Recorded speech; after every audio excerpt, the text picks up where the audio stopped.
بسم الله الرحمن الرحيم الحمد لله الأول بلا أول كان قبله والآخر بلا آخر يكون بعده ثم الصلاة والسلام على صاحب الوقار والسكينة المدفون بأرض المدينة أبي القاسم محمد اللهم صل على محمد وآل محمد ثم الصلاة والسلام على أهل بيت الطيبين الطاهرين المعصومين المنتجبين ولعنة الله على أعدائهم والظالمين وحقوقهم أجمعين أما بعد فقد قال الله تعالى سبحانه في القرآن المجيد والفرقان الحميد بسم الله الرحمن الرحيم قل الحمد لله وسلام على عباده الذين اصطفى محمد ومحمد اللهم صل على محمد وآل محمد. سامعین محترم، استفاہ الہی کے زیر عنوان سرنامہ کلام آج اپنی چوتھی منزل پر ہے اور اپنے آپ کو گزشتہ روز کی تقاریر سے مسلسل کرنے کے لیے ذرا سا اعادتاً چند باتوں کا کنزے مقرر کے طور پر عرض کرنا ضروری ہے. ایک دفعہ بابا جی نے اللہم صلی علی محمد وآل محمد عرض کر رہا ہوں کہ پروردگار عالم نے جا بجا عمل اصطفیٰ کی، مخلوقات کے درمیان اصطفیٰ کیا، کچھ مخلوقات کو برتر رکھا، کچھ مخلوقات کو کمتر رکھا، اور مخلوقات کے درمیان یہ عمل اصطفیٰ ختم نہیں کر دیا جب ایک مخلوق کو بنی آدم کو لقد کرمنا بنی آدم کہہ کر شرف کے دائرے میں لے آیا تو اس نے شرف کو تمام بنی آدم کے لیے قرار دیا باقی مخلوقات کے مقابلے.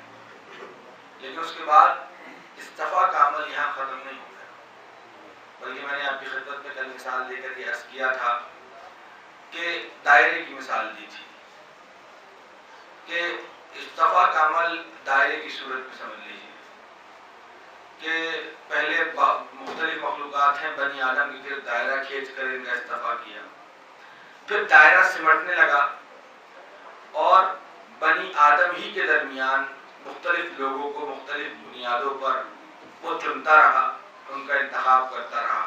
اصطفاء الہی سے مراد انتخاب الہی، چن لیے جانے کا عمل. اور جیسے جیسے دائرہ سمٹتا چلا جاتا ہے عمل اصطفیٰ کا، منتخب کیے جانے کا، ویسے ویسے جو شخصیت دائرے کے اندر رہتی ہے اس کے شرف میں اضافہ ہوتا چلا جاتا ہے.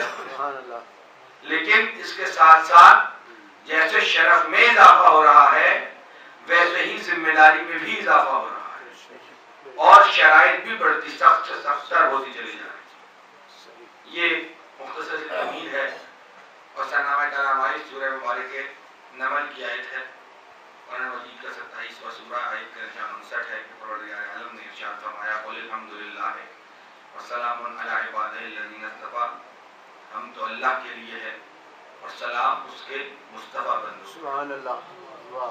یہ سرنامہ کلام آیت ہے. خدا نے سلام بھیجا. کل سلام کے حوالے سے بھی کچھ گفتگو ہوئی تھی ایک گہرائی میں. سامعین محترم، آج کی حد تک آپ کی خدمت میں یہ عرض کرنا ہے کہ ایک کلیدی آیت اصطفیٰ کی شرط کی پہلی تقریر میں عرض کی تھی کہ جس میں ایک خاتون کا اصطفیٰ ہوا تو کہا گیا ان اللہ اصطفیٰ کے وطہرہ کے واصطفیٰ کے علی نساء العالمین. تو ان کی اصطفیٰ کے لیے جو بنیادی شرط رکھی گئی وہ طہارت تھی. پھر جناب طالوت کے متعلق کہا گیا کہ ہم نے آپ کا اصطفیٰ کیا آپ کی قوم پر وزادہ بسطۃ فی العلم والجسم، علم اور جسمانی قوت یہ برتری تھی ان کے لوگوں پر، اس لیے ان کو چن لیا گیا. اب میں نے آپ کی خدمت میں گفتگو کا آغاز آج کی حد تک یہاں سے کرنا چاہتا ہوں کہ جو تیسری آیت اصطفیٰ کے حوالے سے موضوع بحث ہے کہ جس میں 2 افراد اور 2 خاندانوں کو چنا، عالمین پر چنا، کہ ان اللہ اصطفیٰ آدم و نوحا و آل ابراہیم و آل عمران علی العالمین ذریتہم بعضہم علی بعض، ذریتہم بعضہم علی بعض، کہ بعض کی ذریت کو بعض پر فضیلت ہے۔ جناب والا 2 افراد ہیں اور 2 خاندان ہیں۔ کل ضمن اس حوالے سے بات آئی تھی اور اس کے بعد علم کے حوالے سے ایک سمت کی طرف بات چلی گئی۔ آج بھی علم ہی کی جو شرط اہلیت ہے عمل اصطفاء میں، اس پر گفتگو کرنا مقصود ہے، لیکن مرحلہ تمہید میں یہ عرض کرنا چاہتا ہوں آپ میں کہ جناب آدم کو چناؤ بھی جو مخلوقات کے مابین ہوا وہ علم کی بنیاد پہ ہوا۔ آدم صفی اللہ ہیں، لیکن یہ علم آدم کا کمال ہے کہ مسجود ملائک ٹھہرے جب امتحان میں کامیاب ہو گئے۔ اور یہ واقعہ قرآن مجید میں نقل ہے، تاریخ کا واقعہ ہے، اور اس واقعے کو دہرانا مقصود نہیں۔ آپ کی خدمت میں نے یہ عرض کرنا ہے اس وقت کہ پروردگار عالم کا اصطفاء کا جو بنیادی اصول ہے، اصطفاء جس اصول پہ کرتا ہے وہ اصول موروثیت پر مبنی نہیں ہے، یعنی بیٹے کا اس لیے اصطفاء کرے کہ باپ کا اصطفاء کر چکا ہے، پوتے کا اس لیے اصطفاء کرے کہ دادا کا اصطفاء کر چکا ہے۔ خدا کی یہاں شرف عدالت کی بنیاد پہ ہے، نہ کہ قرابت داری کی بنیاد پر۔ یہ عرض کر چکا، بنیادی طور پر اصطفاء کرنے کا مقصد بھی عدالت ہے کہ جو جس مقام پہ ہے اس کو عہدہ دے دیا جائے، وہ درجہ وہ شرف دے دیا جائے۔ یہ اصطفاء کرنے کی بنیاد ہے، اور اصطفاء کا عمل بھی وہ کسی رشتہ داری کی بنیاد پر نہیں کرتا، بلکہ اس کی تہ میں بھی اس کی عدالت ہے۔ آپ کے سامنے مثال دوں گا، اور ہم نے دنیا میں دیکھا کہ دنیا نے تو جو سلسلے رکھے اس کو نام بعد میں تاریخ نے ملوکیت کر دیا، کہ بادشاہ، اس کے بعد اس کا بیٹا بادشاہ، اس کے بعد اس کا پوتا بادشاہ، ایک اور ملوکیت میں جو صرف اہلیت کی شرط یہ تھی کہ بادشاہ کا خونی ہونا چاہیے رشتہ دار، ولی عہد جو بنتا تھا۔ اور ہم نے یہ دیکھا کہ جب بادشاہ کی آنکھ بند ہوتی گئی، ایک بادشاہ دنیا سے جاتا تو شہزادوں میں آپس میں اقتدار کی جنگ ہوتی، اور جو غالب آ جاتا وہ صاحب اقتدار، صاحب تخت و تاج ٹھہرتا۔ اس کے برعکس، اور اگر خاندان آپس کی لڑائی اور خونریزیوں کی وجہ سے کمزور ہو جاتا تو کوئی دوسرا قبیلہ اس کی جگہ ٹیک اوور کر کے حکومت سنبھال لیتا، اور پھر دوبارہ ملوکیت کا آغاز ہو جاتا۔ تو دنیا نے تو، اور یہ ہمارے یہاں نہیں رہا، جو انگریزوں میں سلطنت برطانیہ ہے اس میں بھی باپ کے بعد بیٹا، رائل بلڈ لائن کا کانسیپٹ تھا، کا نظریہ تھا، تو وہاں صرف خون کی نسبت ہے۔ آپ کے سامنے یہ مرحلہ تمہید ہے، میرے ساتھ رہیے گا، ایک مثال دینا چاہتا ہوں۔ جبکہ خدا کی یہاں شرف اہلیت کی بنیاد پہ جاتا ہے، آدم علم کی بنیاد پہ منتخب ہوئے۔ آپ سے سوال ہے میرا، سوال کی مثال دینا چاہتا ہوں کہ ایک بہت بڑا سائنسدان گزرا، یعنی سائنسدان کو چھوڑیے، ادب کی مثال لیتے ہیں کہ غالب بہت بڑا شاعر ہے، اقبال بہت بڑے شاعر ہیں۔ اقبال کی مثال ذرا زیادہ قرب ذہن قریب کی مثال ہے۔ اقبال بہت بڑے شاعر ہیں، ان کے صاحبزادے جاوید اقبال، وہ جسٹس ہیں، اپنے طور پر ایک مکمل شخصیت ہیں۔ اقبال کا جب انتقال ہوا تو جاوید اقبال کے وارث ٹھہرے، لیکن کس چیز کے؟ کہ جو اقبال کی علمی اور ادبی حیثیت تھی اس کے وارث ٹھہرے، یا جو اقبال نے جائیداد چھوڑی ہوگی اس کے وارث ٹھہرے؟ وراثت وہ ملی جو مرنے کے بعد جائیداد چھوڑی تھی، لیکن اقبال کا جو علمی ورثہ ہے، جو ان کا ادبی ورثہ ہے، جو کام اقبال نے کیا، جو فلسفے پیش کیے، جاوید اقبال اس کے وارث نہیں ٹھہرے، کیونکہ ویسا کام دنیا کو کر کے نہیں دکھایا، ان کا شعبہ اور تھا۔ لوگ جاوید اقبال کو اقبال کا بیٹا تو کہیں گے، لیکن ان کا پروفیشنل وارث نہیں کہیں گے۔ نیاز حسین توجہ۔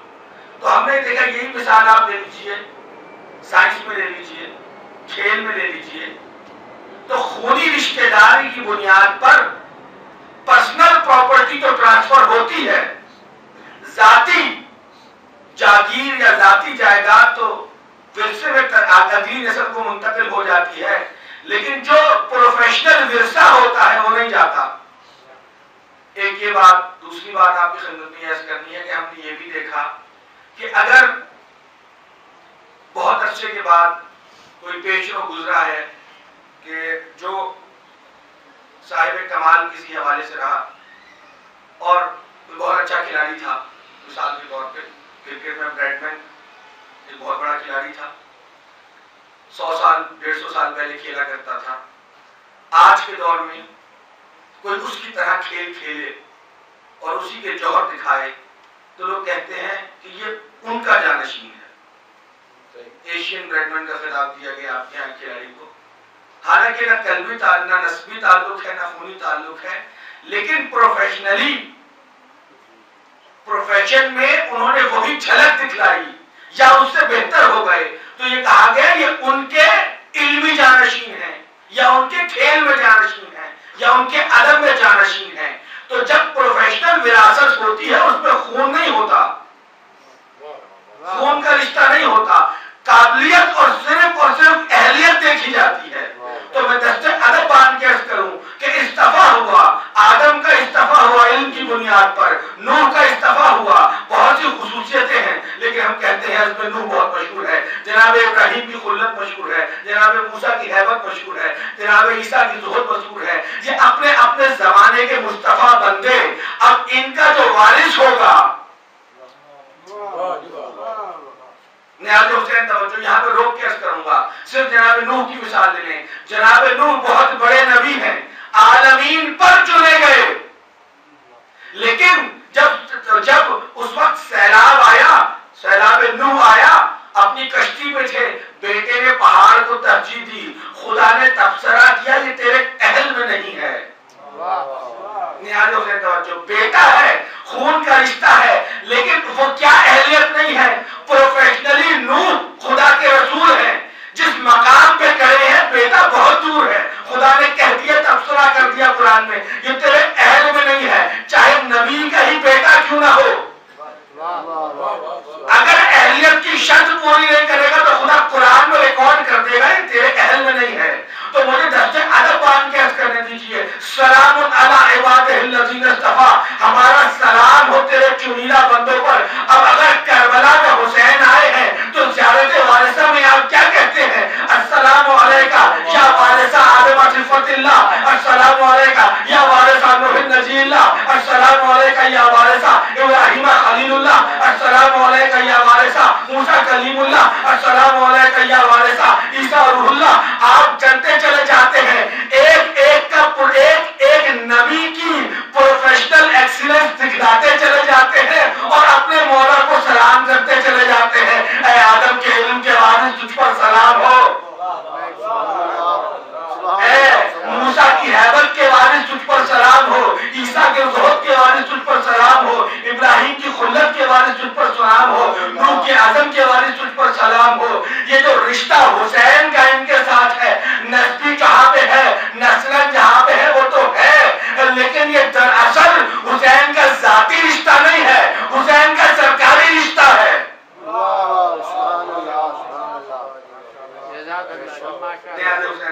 ماشاءاللہ، میرے مولا کا کی ذاتی رشتہ داری تو اپنی جگہ پہ ہے، اور یہی وجہ ہے کہ ایک لطیف گوشے کی طرف اپنے بزرگوں کو متوجہ کرنا چاہتا ہوں کہ اس زیارت وارثہ میں دو انداز سے سلام ہے۔ ایک تو سرکاری عہدوں کے سلام ہے جس میں رسول اللہ کے وارث تجھ پر سلام، علی ولی اللہ کے وارث تجھ پر سلام، لیکن اس کے فوراً ہی بعد ابنیت کے انداز سے سلام ہے، السلام علیکم ابن رسول اللہ۔ دو طرح سے سلام ہے اسی زیارت وارثہ میں، ایک وراثت کا سلام ہے، اس وراثت کا جو رسول کی حیثیت سے رسول ہے اور حسین ان کا وارث ہے، اور ایک اس انداز سے سلام ہے جو حسین کے جد کے پوتے کو نواسے کو سلام کیا جا رہا ہے۔ اللہ اکبر، دو طرح سے سلام ہے۔ ایک اس رشتے سے سلام ہے جو پروفیشنلی رشتہ ہے، جو سرکاری رشتہ ہے کہ یہ ان کی وراثت ہے، اور اللہ اکبر کربلا میں جب حسین گئے تھے تو کربلا میں حسین اکیلے نہیں گئے، تنہا نہیں گئے. کربلا میں حسین کے ساتھ آدم کا علم تھا، ابراہیم کی خلت تھی، نوح کا عزم تھا، عیسیٰ کا زہد تھا، موسیٰ کی ہیبت تھی، محمد کا جمال تھا، علی کا جلال تھا، حسن کے اخلاق تھے، فاطمہ کی عصمت تھی، قرآن کی حقانیت تھی، اسلام کی صداقت تھی. حسین یہ سب لے کر 1,24,000 انبیاء کی ہدایتوں کے امین بن کر کربلا چلے.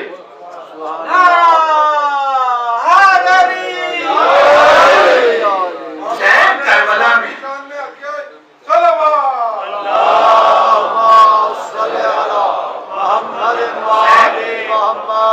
حسین کربلا میں 1,24,000 انبیاء کی ہدایتوں کے امین بن کے چلے. تو دوسری طرف یہاں پہ اتنی ہدایتوں کا امین تھا تو دوسری طرف طاقت کا گھمنڈ تھا، سلطنت کا غرور تھا، فوج کی کثرت تھی، اپنی سلطنت پہ ناز تھا. لیکن دوسری طرف یہ تھا تو اس طرف ایک اور چیز بھی تھی.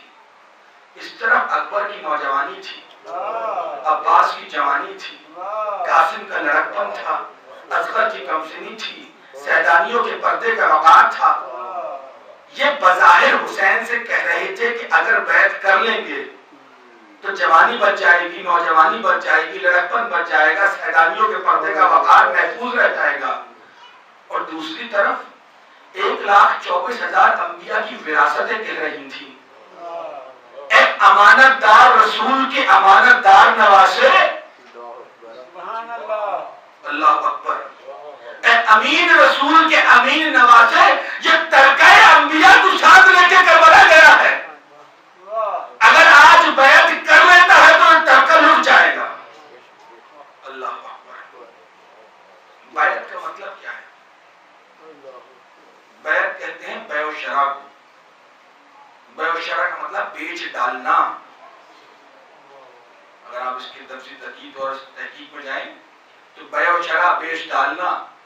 حسین سے سوال بیعت کیا جا رہا تھا، مطلب یہ کہا جاتا ہے حسین بیچ ڈالیے. تو کیا بیچنے کو کہا جا رہا ہے معاذ اللہ حسین سے؟ آپ بازار گئے، کپڑا خریدنا ہے آپ نے، ایک دکاندار سے لڑائی ہو گئی کسی بات پہ مول تول پہ، آپ نے کہا ٹھیک ہے میں نہیں خریدتا تم سے، بازار کھلا ہوا، دکانیں 10 طرح کی دکانیں ہیں، آپ وہ دکان چھوڑ کے اگلی دکان پہ چلے گئے، اپنی مرضی کا کپڑا خرید لیا. تو بھائی جب سارے عالم اسلام نے یزید کی بیعت کر لی تھی، حسین نہ کرتے تو کیا ہوتا؟ اس کا مطلب یہ ہے کہ پورا عالم اسلام ایک طرف، حسین ابن علی کی تنہا بیعت ایک طرف، پورے عالم اسلام کے پاس وہ نہیں ہے جو حسین کے پاس ہے.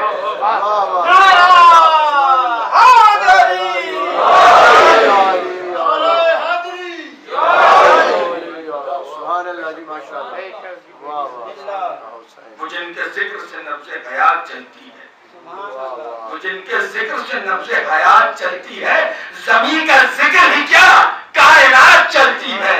یہ بات ذہن میں رکھیے کہ جبر کے آگے اگر حسین چلا ہے تو بات چلتی ہے. مل کے بابا جو بندر اس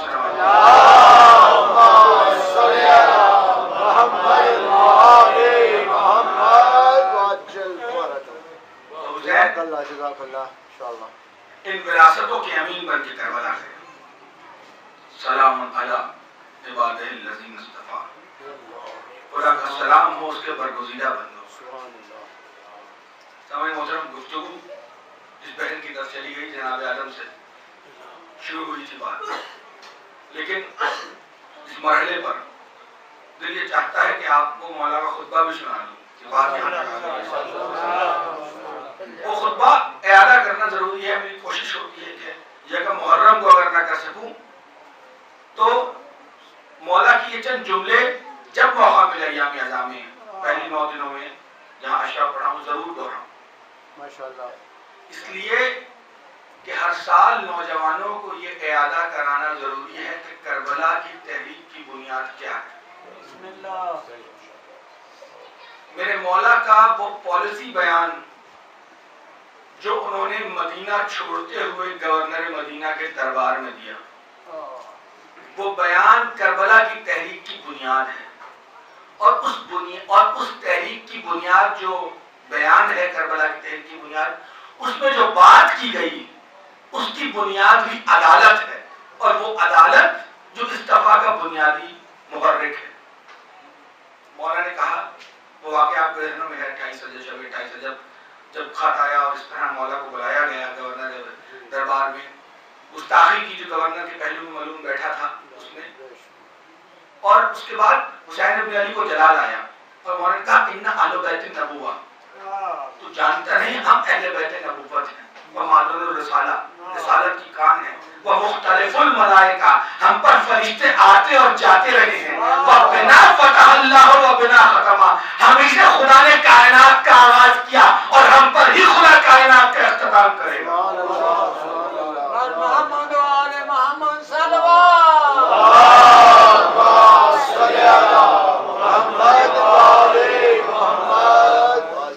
ان اہل بیت النبوہ ومعدن الرسالہ ومختلف الملائکہ وبنا فتح اللہ وبنا ختم ویزید الرجل فاسق، یزید مرد فاسق، معلن بالفسوق، اعلانیہ فسق کرتا ہے، شارب الخمر شراب پیتا ہے، وقاتل النفس المحرمہ پاک نفسوں کو قتل کرتا ہے، اور وہ جملہ دیا جو تاریخ کے ماتھے پر سنہری حروف سے لکھا ہوا ہے، مثلی لا یبایو مثلہ، مجھ جیسا اس جیسے کی بیعت نہیں کر سکتا۔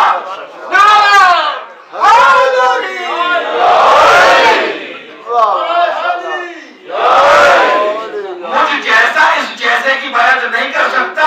تاریخ کی قیامت تک کے لیے حسین نے 28 رجب کو یہ خطبہ دیا، ایک اصول دے دیا ہر حریت مزاج کے لیے کہ دیکھو استفا کا خدا نے بنیادی اصول عدالت رکھا ہے،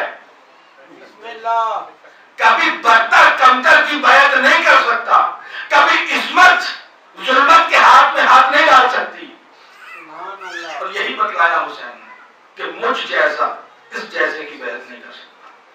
اور میں اس لیے کہہ رہا ہوں آپ کی خدمت میں کہ اس سے پہلے تک جتنی کوششیں ہوئی اس اصول پہ انفرادی سطح پہ لوگ کھڑے تھے، حسین سے پیشرو جو حسین جیسے تھے وہ بھی اسی اصول کی پاسداری کرتے رہے، لیکن انفرادی سطح پر حسین نے اس تحریک کی بنیاد رکھی کہ حسین نے اکیلے ہی نہیں اس قول پہ عمل کیا بلکہ اپنے جیسے 72 دکھلائے،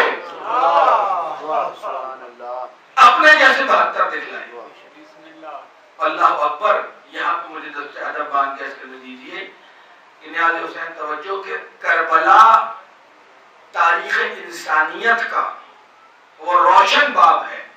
میں بہت ہی دھیمے انداز سے یہ نتیجہ آپ کو دینا چاہوں گا کہ میں نے بات کی کہ اس سے پہلے انفرادی کوششیں انفرادی سطح کے فیصلے تھے، کربلا اجتماعی سطح کا فیصلہ تھا۔ اجتماعی سطح کا فیصلہ اس لیے کہ کربلا تاریخ انسانی کا وہ روشن باب ہے کہ جہاں فکر معصوم نے جو فیصلہ دیا وہ وہی اور فکر معصوم جس سطح پہ فیصلہ دے رہی تھی کہ مجھ جیسا یزید جیسے کی بیعت نہیں کر سکتا، حسین ابن علی کی اس تربیت کا نتیجہ تھا کہ فکر غیر معصوم بھی اتنی بلند ہوئی۔ کربلا میں 72 جو شہید ہیں اس میں ڈیزگنیٹڈ معصوم حسین ہے 14 کے اندر، باقی تو 14 میں کوئی شامل نہیں ہے نا 72 میں۔ تو مجھے کہنے دیجئے کہ جو فیصلہ فکر معصوم کا تھا، فکر غیر معصوم کربلا میں اتنی بلند ہوئی کہ جب شب عاشور میرے مولا نے ساری حجتیں اٹھا بھی لی کہ تمہاری دنیا کا بھی میں ضامن ہوں، تمہاری آخرت کا بھی میں ضامن ہوں، دنیا کی آگ سے بھی بچا رہا ہوں کہ میرے ایک ایک کا ہاتھ پکڑ کے نکل جاؤ، آخرت کی جنت کی بھی ضمانت دے رہا ہوں، تو جتنے بیٹھے تھے انہیں دنیا بھی مل گئی، آخرت بھی مل گئی، لیکن اس کے باوجود حسین کے قدموں کو نہیں چھوڑا، بتلا دیا کہ آج غیر معصوم کی فکر اس سطح پہ ہے کہ حسین کہہ کے چلے تھے کہ مجھ جیسا اس جیسے کی بیعت نہیں کر سکتا۔ حسین آج آپ اکیلے حسین نہیں، 72 حسین آپ کے ساتھ ہیں۔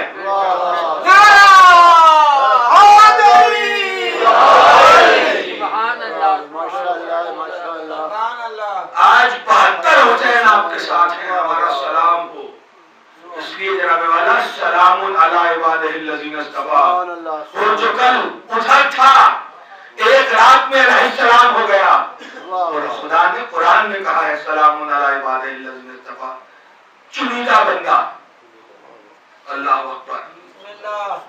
ابھی باب مسائل پر نہیں آیا، یا بولا آج آپ کی حسن سماعت کے سہارے گفتگو آگے بڑھتی رہے گی. کچھ طبیعت دلیل ہے، شاید آپ کو بھی اندازہ ہو گیا ہو. ایک دفعہ بآواز بلند درود سے نوازی.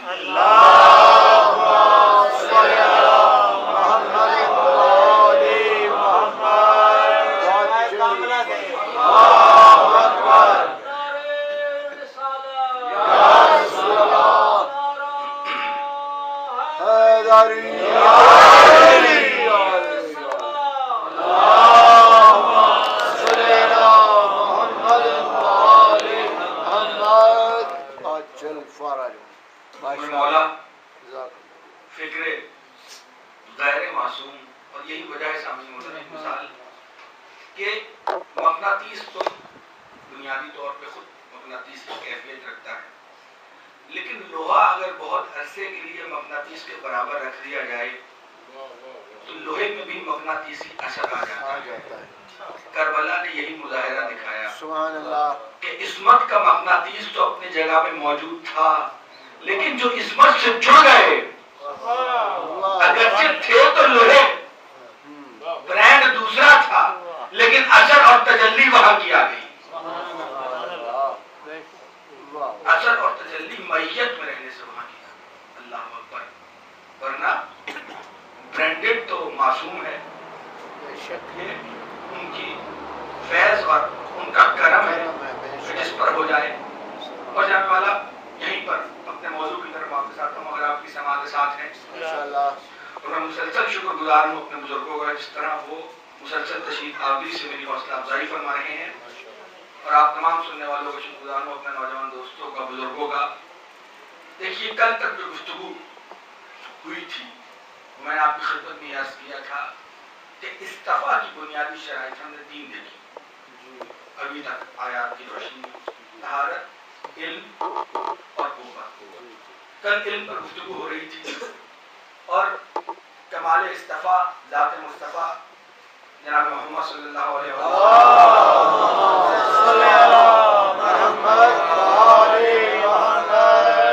کے علم کی کیفیت اور ان کے علم کے کمال کو آپ کی خدمت میں پیش کیا. دیکھیے میں نے آپ کی خدمت میں کل یہاں چھوڑی تھی، ایک چیز کا اعادہ کر کے آج وہیں سے آغاز کرنا چاہوں گا. کل میں نے آپ کی خدمت میں ایسے کیا تھا اختتامی نقطہ علم کے حوالے سے، وہ یہ تھا کہ اگر آپ نے علم کو ناپنا ہو تو کیسے ناپیں گے؟ ظاہر ہے جتنا جانتا ہے اتنا عالم ہے، جتنا نہیں جانتا اتنا جاہل ہے.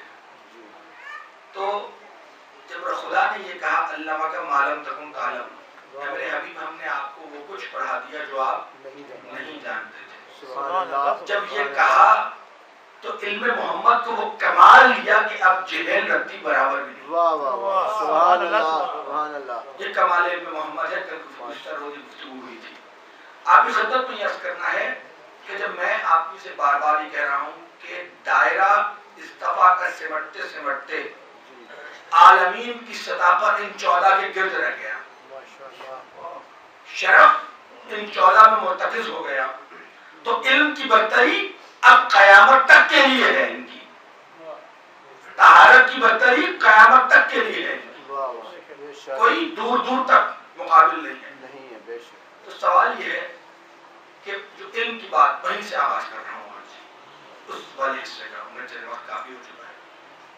کہ یہ دیکھیے کہ آج جو اس دنیا میں انسانوں کے پاس علم ہے،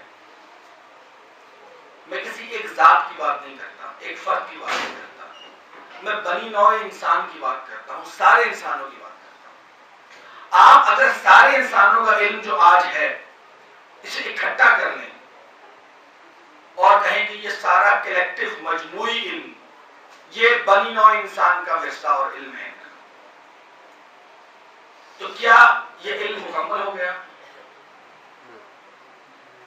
اگر روز نئی سے نئی ہونے والی ایجاد اور دریافت پہلے سے موجود نظریے کو باطل کر کے ایک نیا نظریہ سامنے لے آتی ہے، یا اثر نو ایک بالکل ہی نئی دریافت سامنے آ جاتی ہے، تو اس کا مطلب یہ ہے کہ بحیثیت مجموعی بنی نوع انسان کا سارا علم ملا بھی لیا جائے تو ابھی تک ناقص ہے۔ میں کسی ذات کی بات نہیں کر رہا، میں پوری انسانیت کی بات کر رہا ہوں کہ اگر پوری انسانیت کا علم ملا بھی لے تو پوری انسانیت کا علم آپ کو ناقص اس لیے نظر آئے گا کہ آج بھی سارے انسان مل کر جب ہر روز نئی ایجاد کرتے ہیں اور پرانے نظریے جو پہلے سے رائج ہیں ان میں ترمیم بھی کرتے ہیں، تغیر بھی کرتے ہیں، تبدل بھی کرتے ہیں، کبھی باطل بھی قرار دے دیتے ہیں، تو اس کا مطلب یہ ہے کہ پوری انسانیت کے ملاقہ کا علم ملا کر بھی ابھی کامل نہیں ہوا، اور ادھر خدا یہ کہہ رہا ہے کہ آپ جو نہیں جانتے تھے میں نے آپ کو بتلا دیا۔ تو مجھے دستے ادب باندھ کر چلنے دیجیے کہ استاد جو کائنات کی سطح کا ہوتا ہے، جو پڑھانے والا کائنات پر فضیلت لے کے آیا، اس کی فضیلت تو یہی ہے کہ تم قیامت تک علم حاصل کرتے رہو گے، تمہارا ناقص ہی رہے گا، اس لیے کہ جس کو اس نے کمال عطا کیا، جب تک کمال اس سے لوگے نہیں تم کمال تک نہیں پہنچ سکتے۔ اسی لیے نبی نے کہا، اور دیکھیے سامنے کی بات سادہ سی مثال دینا چاہتا ہوں کہ اگر آپ نے کسی کی علمی حیثیت اور قد کا اندازہ لگانا ہو تو دو چیزوں سے لگایا جا سکتا ہے، اگر براہ راست نہ لگانا چاہیں، یا یہ دیکھ لیں کہ جس شخصیت کے علم کا اندازہ لگانا چاہ رہے ہیں کہ اس کا استاد کون ہے، یا یہ دیکھ لیں کہ شاگرد کون ہے۔ دو چیزیں بالواسطہ طور پر جس شخص کے علم کو آپ احاطہ کرنا چاہ رہے ہیں اس طرف اشارہ کرتے ہیں۔ مثال کے طور پر اگر آج کوئی شخص آ جائے اور آپ کو یہ پتا چلے کہ یہ انگریزی ادب کے بہت نامور آدمی ہیں اور انہوں نے انگریزی شیکسپیئر سے سیکھی تھی، وہ گفتگو بھی انہوں نے کی نہیں، آپ کو ویسے ہی روک پڑ گیا، تو شیکسپیئر سے انگریزی سیکھ کے آئے ہیں۔ یا کوئی آ جائے آج کے دور میں اردو ادیب اور وہ بولے بھی نہ لیکن لوگ کہیں گے غالب کے شاگرد ہیں، تو ویسے ہی غلبہ حاصل ہو جائے گا ذہنی طور پر، ہم مروب ہو جائیں گے، اتنے بڑے استاد کے شاگرد ہیں۔ یا بڑے استاد کا شاگرد ہو یا بڑے شاگرد کا استاد ہو تو خود بخود دبدبہ بن جاتا ہے۔ مرزا دبیر کے استاد آج تک نام یاد رکھا، کتنی پائے کی شخصیت تھی کہ مرزا دبیر جیسا شاگرد دیا۔ دو طریقوں سے شخصیت یاد رہ جاتی ہے اور علمی خط سامنے آ جاتا ہے۔ تو اگر نبی کے علم کا اندازہ لگانا ہے یا نبی کے استاد کو دیکھ لیں یا نبی کے شاگرد کو دیکھ لیں، آپ کو خود بخود نبی کے علمی قد کا اندازہ ہو جائے گا۔ نبی کو پڑھانے والا استاد خدا ہے اور نبی کا شاگرد علی ہے۔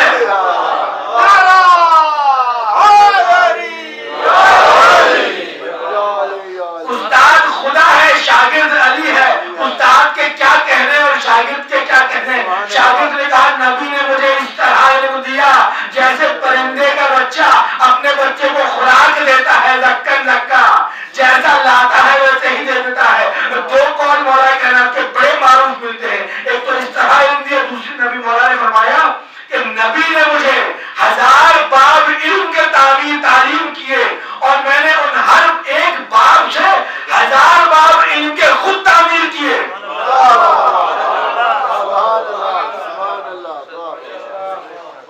اور یہی وجہ ہے سامعین محترم، نبی نے کہا طریقہ بدلا دیا، انا مدینہ العلم والی میں شہر علم ہوں اور علی اس کا دروازہ ہے۔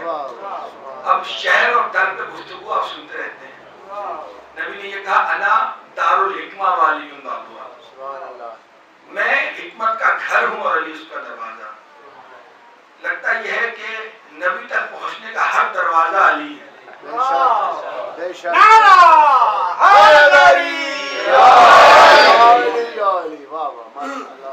اور علی ہے بھی بلند، کتنا بلند دروازہ رکھا ہے نبی نے، شان و شوکت کا دروازہ۔ کیا کہنے، دیکھیے ایک دلچسپ فرق ہے علم اور حکمت میں۔ نبی نے تعلیم کتاب بھی دینی ہے اور تعلیم حکمت بھی دینی ہے، یعلمہم الکتاب والحکمہ۔ اس کا مطلب یہ ہے کہ کتاب اور حکمت کو الگ الگ کر کے بتلایا گیا. تو حکمت کتاب کے علاوہ کوئی شے ہے تبھی تو الگ سے کہا کہ تعلیم کتاب بھی دینی ہے اور تعلیم حکمت بھی دینی ہے. تو دو الگ الگ چیزیں ہو گئی. پھر یہ بھی بتلایا گیا کہ میں شہر علم ہوں اور علی اس کا دروازہ, میں حکمت کا گھر ہوں اور علی اس کا دروازہ. لگتا یہ ہے کہ شہر علم کے اندر ہی حکمت کا گھر ہے. گھر اور شہر کی ترکیب سے تو بات واضح ہو گئی. شہر بہت بڑی جگہ کو کہتے ہیں جہاں ہر چیز دستیاب ہو, گھر چھوٹی جگہ ہوتی ہے. تو یہ قرآن مجید کی آیت کا ترجمہ بھی ہے کہ حکمت خیر کثیر ہے, تھوڑی سی بھی مل جائے تو خیر کثیر ہے. مولانا نے کہا حکمت فقیروں کو شہنشاہوں کے منصب پہ بٹھا دیتی ہے. یہ حکمت کا کمال ہے. حکمت کہتے کسے ہیں؟ صرف ایک جملے میں اس کی معنوی تعریف کرنا چاہوں گا اپنے نوجوان دوستوں کے لیے کہ علم کے, اب انگریزی کی اصطلاح ہے, معذرت کے ساتھ برداشت کر لیجیے گا, اس کا حق المقدور اردو ترجمہ کروں گا جو مناسب ترین ہو, کہ علم کے آپٹیمم استعمال کو, علم کے انتہائی تعمیری استعمال کو, جو آخری حد کو چھوئے اس کا علم کا استعمال, اس کو حکمت کہتے ہیں. سبحان اللہ. علم آ گیا, اب علم استعمال کیسے ہو؟ اور نبی نے جو یونیورسٹی قائم کی ہے اس میں 4 درجے ہیں. جو آخری درجہ ہے نا پی ایچ ڈی کی کلاس کا, وہ حکمت ہے. کہ علم کا تعمیری استعمال, اس کا نام حکمت ہے. بس ہمیں مطلب علم اور حکمت میرا موضوع نہیں ہونا, بڑا دلچسپ باب ہے کہ علم کا حکیمانہ استعمال.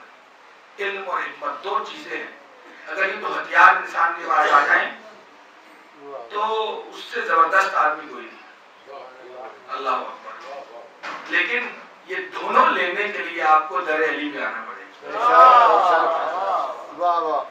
نہ علی کے پاس آئے بغیر عالم بن سکتے ہیں, نہ علی کے پاس آئے بغیر حکیم بن سکتے ہیں. ایک بابا جب درود سے نوازیں. اللہم صلی علی محمد آل محمد وعجل فرجهم. تو جناب والا عرض کر رہا ہوں کہ علم تصرف دیتا ہے. ایک نئی ڈائمنشن میں علم کی آپ کے سامنے رکھنا چاہتا ہوں, ایک نئی جگہ. آپ کی سماعت کے ساتھ ہے نا ماشاءاللہ. جو میرا روزمرہ کا دامن وقت ہے اس میں گنجائش موجود ہے, اس لیے یہ جہد شروع کرنا چاہتا ہوں. اگر ذرا سی بات خشک ہو جائے تو آج کے تک گوارا کر لیجیے گا. دیکھیے علم استفاء کی بنیادی شرط ہے. علم کے جہاں بہت سے کمالات ہیں, ایک کمال علم کا یہ ہے کہ علم تصرف دیتا ہے, تصرف اختیار کو دیتا ہے. جیسے جیسے علم بڑھتا ہے ویسے ویسے تصرف بڑھتا ہے, اختیار بڑھتا ہے. مثال کے طور پر ایک بڑھئی لکڑی کا کام سیکھنے والا پہلے دن آیا, اس کو علم نہیں ہے, یہ فن نہیں ہے اس کے پاس کہ یہ لکڑی کا کام کیسے کیا جاتا ہے. پہلے دن وہ درست انداز سے کیل بھی نہیں لکڑی کو ٹھوک سکتا. علم بڑھتا گیا, اس کا فن سیکھا. 5-6 سال کے بعد اس کے علم نے اسے تصرف دیا, اس کے علم نے اسے ایسا تصرف دیا کہ اب وہ لکڑی کے شاہکار بناتا ہے, عمدہ فرنیچر بناتا ہے جو اس کا پیشہ ہے. تو علم کا جو لامحالہ نتیجہ ہے نا, علم اختیار دیتا ہے, یہ علم کا نتیجہ ہے. تو جناب والا یہاں پہ روک کر آگے میں کہ یہ جو ناقص مخلوق ہے, ہم لوگ, ہم ناقصین ہیں. خدا نے کامل کچھ اور لوگوں کو بنا کے بھیجا, علم انہیں بھی دیا. علم ہم بھی اس دنیا میں آ کے کسب فیض کرتے ہیں, کسب علم کرتے ہیں, تحصیل علم کرتے ہیں. تو علم کی بنیادی صفت چونکہ تصرف اختیار ہے, تو جو ناقص لوگ ہیں وہ اس تصرف کو خدا کی ناقص مخلوقات پر استعمال کر کے اپنے تصرف کا مظاہرہ کرتے ہیں. یہ جملہ اس کی تشریح کرنا ضروری ہے. میں اشرف ہوں, انسان ہوں, خدا نے علم دیا ناقص ہے, میں مطلب بنی نوع انسان. میں جملہ اس نے علم کے تصرف کا مظاہرہ کیا. لوہا, اس نے اپنا علم لگایا لوہے پر, یہ تصرف ہوا کہ یہ لوہا پرندوں کی طرح ہوا میں تیرنے لگا. یہ علم کے تصرف کا مظاہرہ ہے. ہوائی جہاز, یہی لوہا مچھلی کی طرح پانی میں تیرنے لگا. آبدوز, سمندر کے سینہ کاٹ کے جانے لگا بہت سے جانوروں کی طرح. یہ انسان کے ناقص علم کا اختیار ہے جو اس کو ملا. جو کامل لوگ آئے خدا نے انہیں کامل علم دیا, لیکن آپ کے اور ان کے تصرف کے مظاہرے کا فرق ہے. نیاز حسین توجہ, آپ کو بھی علم دیا, آپ بھی علم کی بدولت اپنے تصرف کا اظہار کرتے ہیں, اپنے اختیار کا اظہار کرتے ہیں.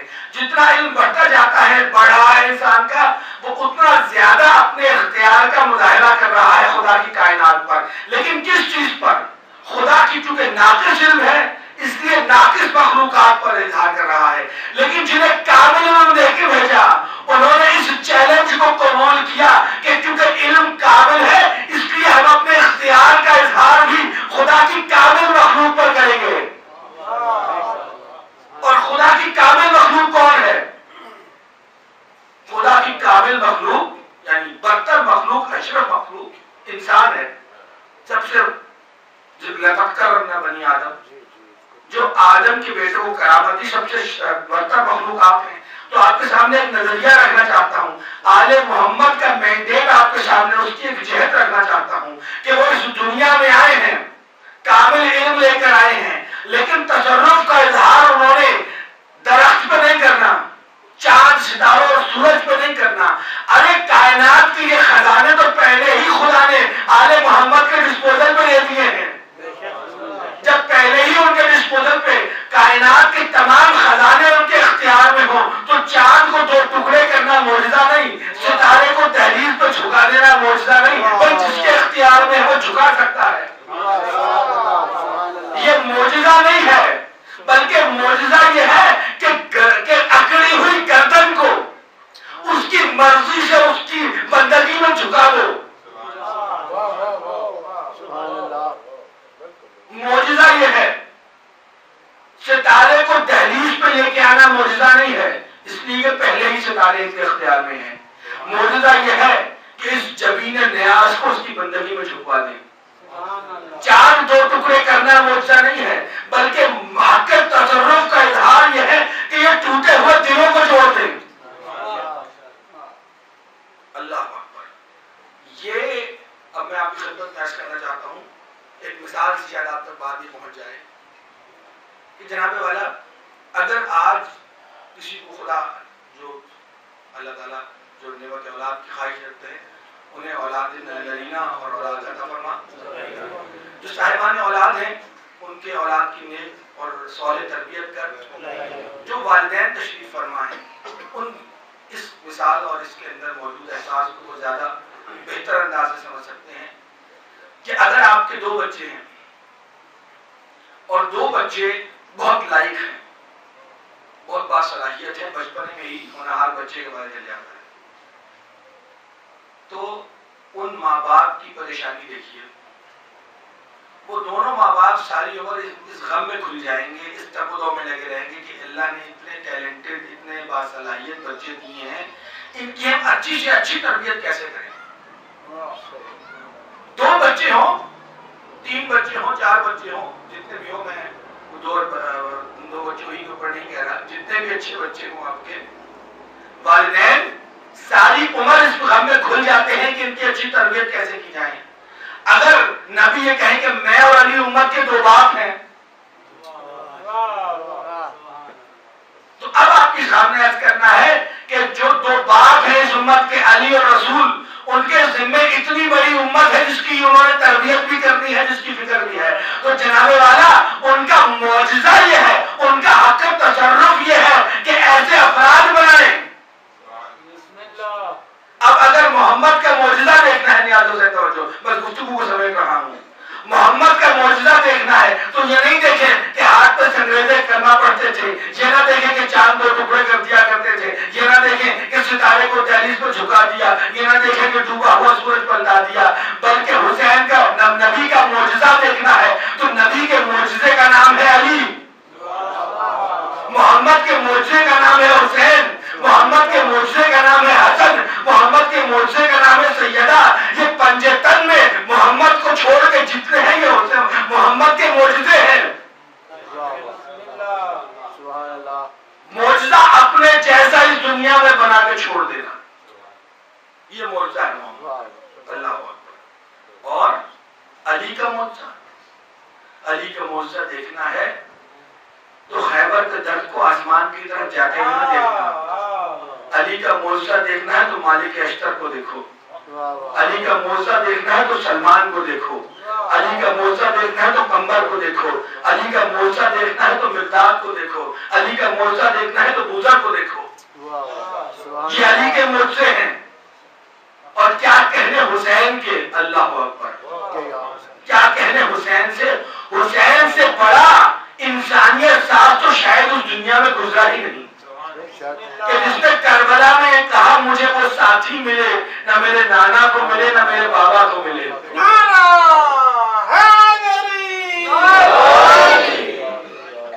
حسین وہ معجز نما ہے، اللہ اکبر۔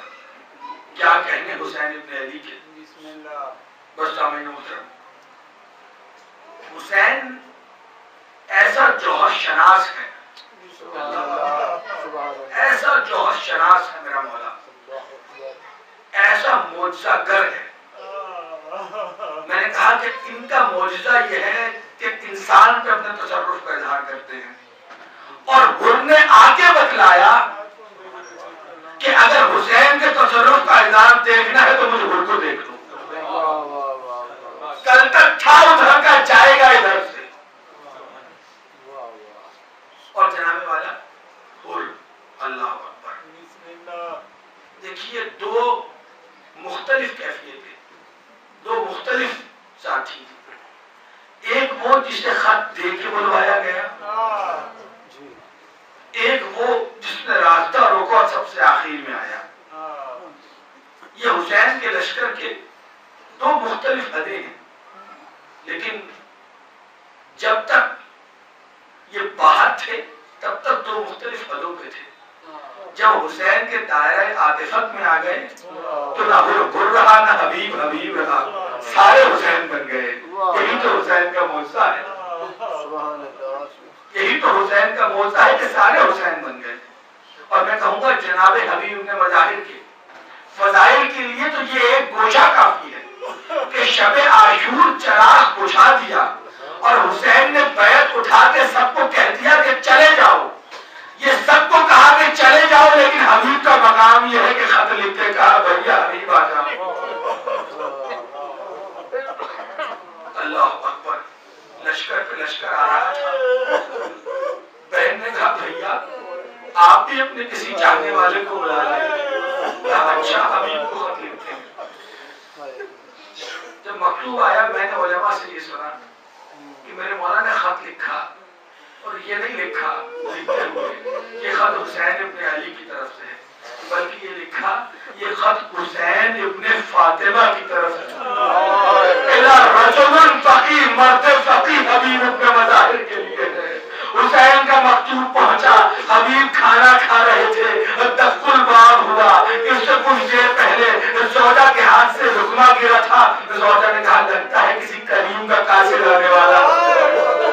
دق الباب ہوا، کہا کون؟ جب پتہ چلا حبیب ہے تو کہنے لگا فرزند رسول نے پیغام بھیجا ہے۔ حبیب نے خط کھولا، آنکھوں سے لگایا، تحریر پڑھ کے حبیب خاموش ہو گئے۔ زوجہ نے مسترد ہو کے پوچھا حبیب کیا لکھا ہے؟ آقا نے لکھا ہے کہ میں کربلا آ گیا ہوں، فوجوں پہ فوجیں آ رہی ہیں، زہرا زادیاں میرے ساتھ۔ زوجہ کہنے لگی حبیب کیا سوچتے ہو، کیا سوچتے ہو؟ حبیب نے کہا مجھے تیرے بڑھاپے کا خیال آتا ہے، ایک دفعہ مومنہ کو جلال آ گیا، حبیب اتنے بوڑھے ہو گئے ہو کہ حبیبی زندگی سے محبت ہے، چادر اوڑھ لو، میں نصرت حسین کے لیے جاؤں گی۔ دل شاد ہو گیا، میں تو تیرا امتحان لے رہا تھا۔ حبیب چلے، اپنے غلام سے کہا فلاں مقام پر کوفہ کے نواح میں رات میں میرا انتظار کرنا۔ آپ جانتے ہیں سخت ناکہ بندی تھی کہ کہیں سے ترک حسین ابن علی تک نہ پہنچے۔ یہ رات کی تاریکی میں جب مقررہ جگہ پہ پہنچے، حسین کو پہنچنے میں کچھ دیر ہو گئی، وہاں دے گئے تو رات کی تاریکی میں دیکھا غلام گھوڑے کی پشت چلا رہا ہے اور اس سے باتیں کرتے ہوئے کہہ رہا ہے اے اسب باوفا، اگر آقا حبیب کو آنے میں دیر ہو گئی تو پریشان نہ ہونا،